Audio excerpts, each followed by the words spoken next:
Virgil. Full name Publius Virgilius Maro.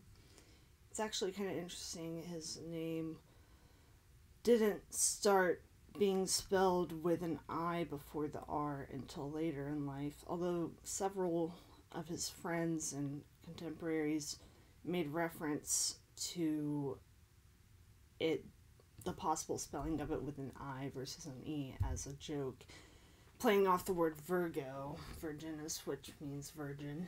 But yeah, the I, for the most part, is a later spelling of Virgil's name, according to sources.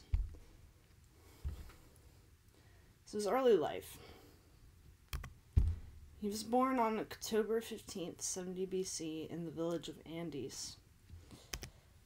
Though the social status of his family is uncertain, the education that Virgil received kind of shows that he was probably born into a well-established family, because he received his education in Cremona as well as Milan before going to Rome. Reportedly, he fled a normal Roman education in favor of an Epicurean retirement. At some time, letters indicate he associated with the Epicurean community of Naples. His name was written in a letter in association with this community. So here's a map of ancient Italy, and we're going to show you the places where Virgil spent his early life. And so the first one is Andes. This is where he was born. If you see that, if you look at it closely, you can see to the northern, northeast of that, or not northeast, maybe just north, kind of actually northwest, is Verona. So this is a city very close to Verona. And Mantua, which is directly to the left of it, which he talks about later in his epitaph. So that's where he was born. It was a small village. And Cremona is not too far off, to the left. It was where he received some of his education. And above it, to the northwest, you see Milan, which was actually, it didn't become Milan until a lot later. It was Mediolanum. And this was like a Celtic settlement that the Romans eventually conquered, and it became Milan a lot later. Mediolanum was its former name. And down here, way south, is Naples, where he would spend not only like periods of his life, but also the last period of his life as well. Alright, so in his young adulthood, Virgil was active at a very politically hot and borderline chaotic time. So in 42 BC, Octavian tries to occupy confiscated land, which leads to the Perusian War. And in 40 BC, peace is made. I think all-out war is avoided, thankfully, between Antony and Octavian through the Treaty of Brundisium. And Brundisium is actually a place where Virgil would spend the last moments of his life. We'll get to that later. Around the same time, circa 39 to 38 BC, Virgil's first book of poetry, the Eclogues, is released. So the Eclogues make reference to these political, social issues, and in particular, the people who have power to make decisions during these times, and who might be responsible for, I don't know, the people who suffered from confiscated land being taken from them. Traditionally, it is suggested that Virgil's father was one of those people who, during this time, had land that was confiscated and taken from him, fostering a sense of personal loss for Virgil, whether to be used creatively or not in his work, The Eclogues. Alright, so in his midlife, after the Eclogues, Virgil gets involved with Maecenas, and therefore the future Augustus. Horace makes mention of Virgil several times in his satires. On one occasion, Virgil introduces Horace to Maecenas, and at the end of the book, Horace actually praises Virgil as he contrasts the desirable qualities that he possesses with his own lesser desirable qualities. Around 29 BC, Virgil publishes his second major work, the Georgics.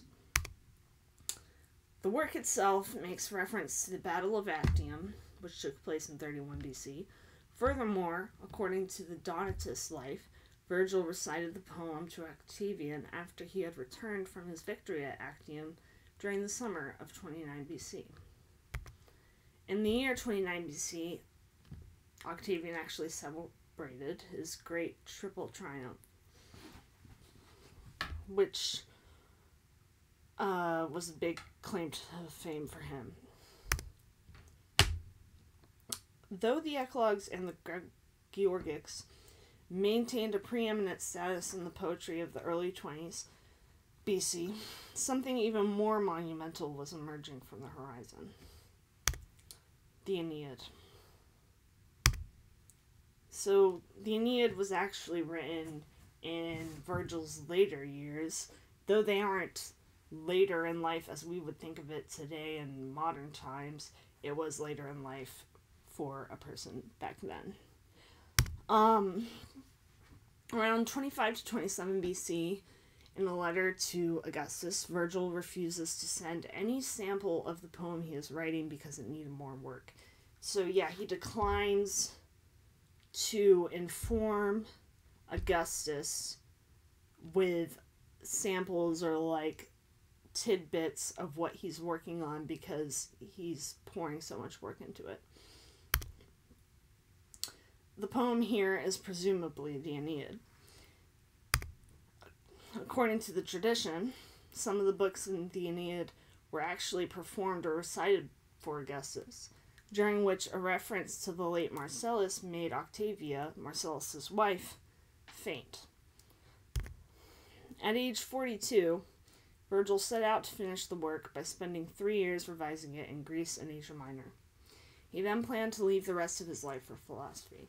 So yeah, Virgil sets out to go on this trip and really concentrate on finishing the poem that is his great work in life. And before he gets to do it, once he reached Athens, he met Augustus and decided to return with him to Italy. After visiting a small and very hot town near Megara, he caught a fever, which grew stronger as he continued to travel. Thus, he was placed in Brundisium and died there on September 20th, 19 BC. His body was buried in Naples, and on his deathbed, while he was on his deathbed in Brundisium, he composed an epitaph which reads, Mantua bore me, Calabria snatched me away, now Naples holds me, I sing of pastures, fields, and kings. And we're going to look at these places associated with Virgil's final years now. So here's a map in which you can see Megara down here, which is the town he visited where he caught fever. It's actually in Sicily, Megara Hyblaea. And in this, which is the same map we saw the earlier events of his life on, up here is Andes, Cremona, Milan. On this map, we see Mantua. So he's referring to the place of his birth because it is the region, or it's closely associated with Andes and Cremona and Milan. Then on this map, we see Calabria, which is what stole him in his epigraph, what snatched him away. Which is, actually, let's go back to Calabria. So Calabria is what snatched him away. Look what that's right next to. Sicily, where Megara is. Where the place he caught fever was. And after that he says, Naples now holds me. This is where he is buried. This is where that Epicurean retirement was spoken of. This was a constant place in his life. So here's Virgil's tomb in Naples, Italy. It's not actually where Virgil is buried. I'm pretty sure that's a fact. However, it is a monument to him and to his death.